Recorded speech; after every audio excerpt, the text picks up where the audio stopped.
तर या घडीपर्यंत शिंदे विरुद्ध ठाकरे सामन्यामध्ये उद्धव ठाकरेच अव्वल असल्याचं पाहायला मिळाले। 13 जागांवर मुकाबला, त्यापैकी 9 जागांवर ठाकरेंचे उमेदवार सध्या पुढे आहे। संभाजीनगर, ठाणे, कल्याण आणि बुलढाणा इथं शिंदे गट सध्या आघाडीवर आहे। या घडीपर्यंत शिंदे विरुद्ध ठाकरे सामन्यात उद्धव ठाकरे यांची सरशी होताना दिसते, जे कल हाती येतात त्यानुसार। तर शिंदेच्या शिवसेनेला 6 जागांवर आघाडी मिळवता आलेली आहे, तर ठाकरेंच्या शिवसेनेला 10 जागांवर आघाडी मिळाली आहे।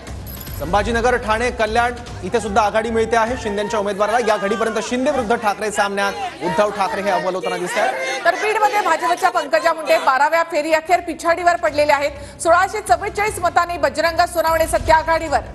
बीडमध्ये भाजपच्या पंकजा मुंडे 12व्या फेरी अखेर पुन्हा एकदा पिछाडीवर गेल्या आहेत। अत्यंत चुरशीची लढत बीड मतदारसंघात बघायला मिळते बजरंग सोनवणे विरुद्ध पंकजा मुंडे यांच्यात। तर बीडमध्ये भाजपच्या पंकजा मुंडे 12व्या फेरी अखेरीस पिछाडीवर।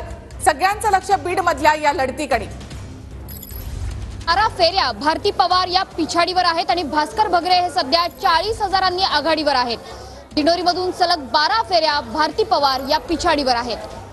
भारती पवार या पिछाडीवर आहेत। आताची महत्त्वाची बातमी, तर बीडमध्ये भाजपच्या पंकजा मुंडे 13व्या फेरी अखेरीस पिछाडीवर। पंकजा मुंडे वर्सेस बजरंग सोनवणे यांच्यामध्ये ही लढत 6473 मतांनी बजरंग सोनवणे आघाडीवर आहेत। पंकजा मुंडे यांची धाकधूक वाढलेली आहे। 6473 मतांनी बजरंग सोनवणे यांनी लीड घेतलेली आहे। तेवढ्या मतांनी सध्या ते आघाडीवर आहेत। 13व्या फेरी अखेर पंकजा मुंडे या सध्या पिछाडीवर आहेत।